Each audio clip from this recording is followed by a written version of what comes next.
What's up, friends? Jill here. As you can tell, I am not at my house today. I am out at Jessica's, and I have my friend Sean with me from Mindful Farmer, Arkansas. I'll put his Instagram and YouTube, everything down in the description for you guys to go check him out. But Jessica has pretty much planted everything that she's going to plant here, and she has given me free reign to plant anything else I want to. Which is really fun.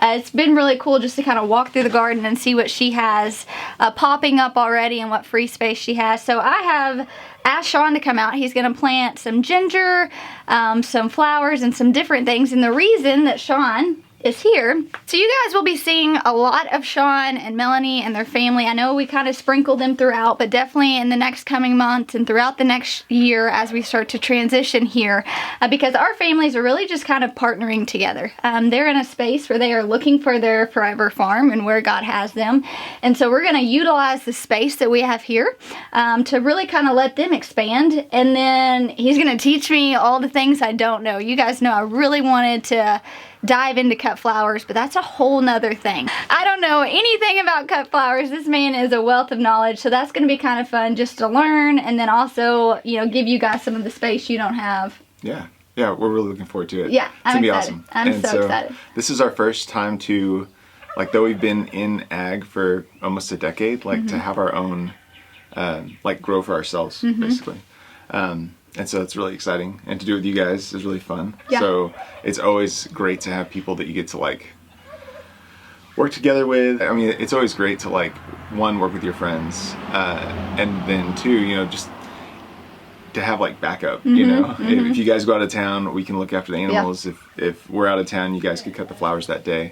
And so, yeah, like, farming in community just makes so much sense. To do it on your own is just really, really tough. Yeah, and you guys know that's been a huge vision of mine and Nathan, to really be engaged with the community. There's more space here than we could ever need for our own family's use. And so knowing that that's going to benefit you guys, we're learning in the process. It's kind of a win-win. Sean currently right now sells to Kim at Bell Urban Farm, is where most of his cut flowers go. And so that's really cool because that's a local business that we love supporting. So, you ready to get busy planting? Let's do it. He's going to teach me all the things today. All right, so she has this entire empty space that I think she said she had something that maybe just didn't make it through. Yeah, I think something that died. Yeah. Through the polar vortex. Yeah, so your plan is to put these artichokes. Yeah, I mean, we're just kind of filling out space. It'd be a fun thing to do, and you know, kind of show what that looks like year after year. They're perennials, they're short-lived perennials, so I think they live like 7-8 years. Wow. They love and thrive in the heat, and then even if we, you know, don't eat the artichokes, they'll go to flower. Like they'll actually flower. They'll open up. They're basically, like, artichokes are basically a giant thistle, and so that's what's really cool is, like, what is a weed has been cultivated to be this really beautiful, delicious thing. And so yeah, so even if we don't eat the artichokes, you can just let them bloom, and you have these gorgeous purple flowers that are like the size of a dinner plate. Wow, that's cool. What variety are these? Oh, if you don't know, that's okay. Yeah, I think it's Imperial from Johnny Seeds. Okay. I think so, and they've been bred or selected for blooming in their first year. So we start them really early, and then let them sit out kind of in the cold of the spring to where they think they've kind of gone through a winter, and then that way they'll bloom this first year. Otherwise, you'd plant them, if you like direct seed it in your garden, it might be the following year that they'd actually bloom. Wow.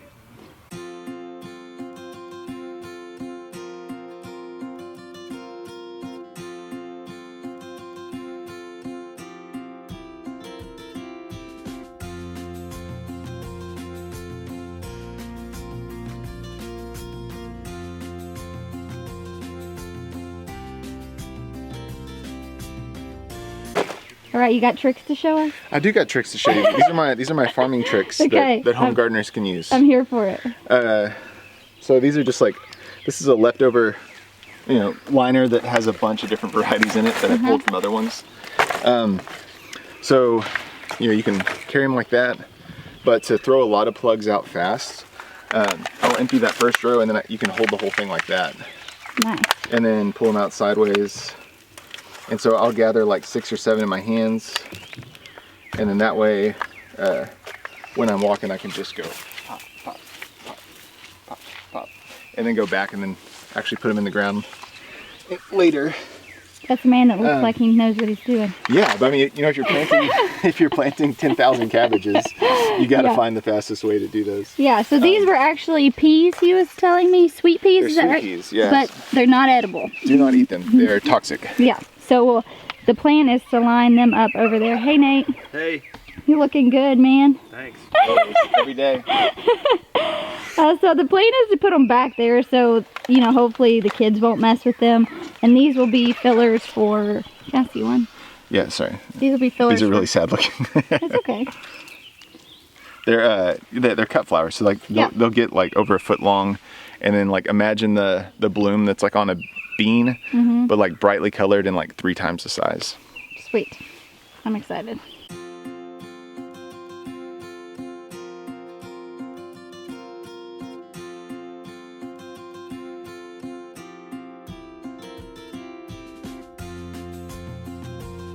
So Jess has got all of her chamomile over here, and Nathan, for Mother's Day, bought me some chamomile, and I didn't have a place for it at our house, so I'm just bringing it over here and planting it. It's got really good roots. He got it from Bell Urban Farm. These were actually her starts that she had left over from the plant sale. So I'm just gonna add it over here with all of the other chamomile. We actually drink a lot of chamomile tea, so I'm excited to kind of have this. It's so crazy to me that like I'm here right now and I'm doing this, you know, like some of the things that hasn't sunk in yet, this is one of those. I am planting in what will be my garden in just a few months, and it's crazy. All right, and just like that, another thing's planted. Check them out. So hers is huge. I mean, so huge. I just planted this one here, and then I planted another one right here.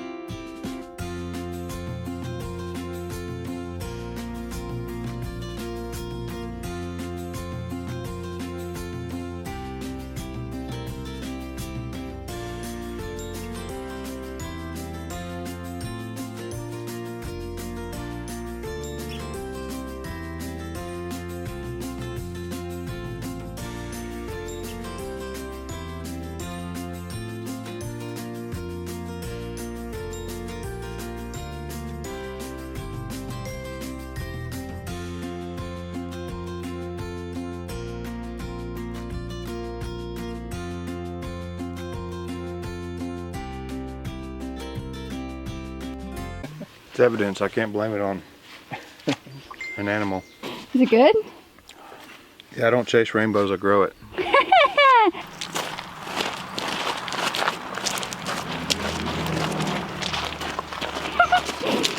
Y'all using your muscles? Yeah.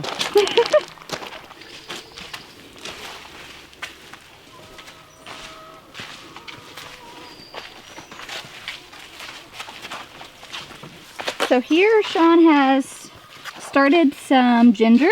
He has some sprouting down here. We're gonna put this in the bed. This will be used for your elderberry syrup, right? Yeah. Yeah, so Sean and Melanie also make elderberry syrup and supply a lot of local stores in our area. And so this is just kind of an empty bed. Jess was like, do with as you please. So this is gonna be exciting.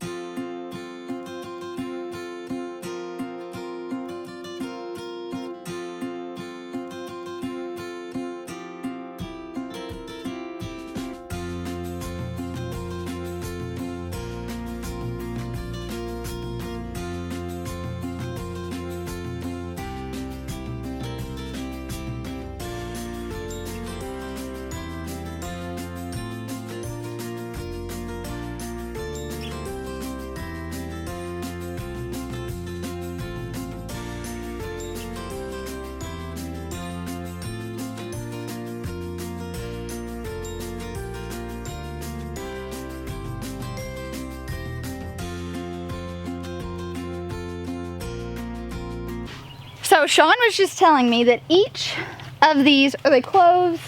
They're hands. Hands, makes sense, they look like hands. Each of these hands will make 1.5 pounds of ginger. Yeah, so every plant can produce like 1.5 to 2 pounds of ginger. But what's cool is like every hand, you have these little fingers. If you wanted to, you could actually break off each of these plants to make separate plants. So like this one hand could make 10 plants. That 10 plants could make 15 pounds of ginger. So how much ginger do you need per batch of elderberry? Well, for the season, we need at least 100 to 200 pounds. Wow. Yeah. That's a lot. That's a lot of ginger.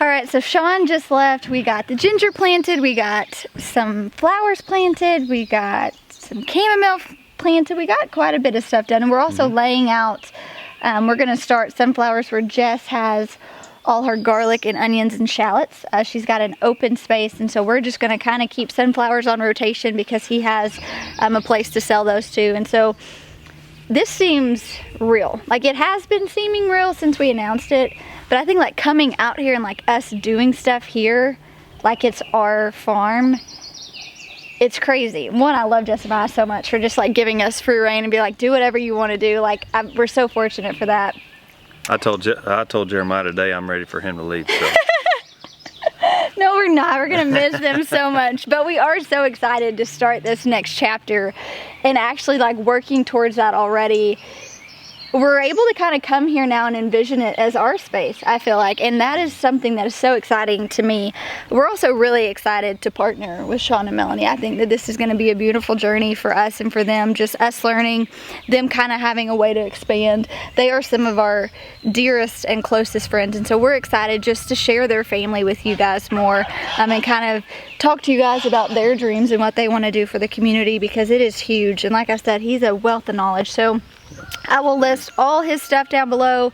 You guys just go love him well, because he pours into our family so much in a very real, tangible way. And I know that Nathan and I couldn't do a lot of what we do without having his guidance and input. That's the truth. Yeah, so we are very, very thankful for that. Thanks for hanging out with us today as we were at Jess and Miah's, soon to be our place. It's so weird. Yeah. It's so weird to say that. I know it is. It is, yeah. But we're actually going to head back to our farm and work on some things. But thank you guys for hanging out with us. We'll talk to you soon. Bye, guys.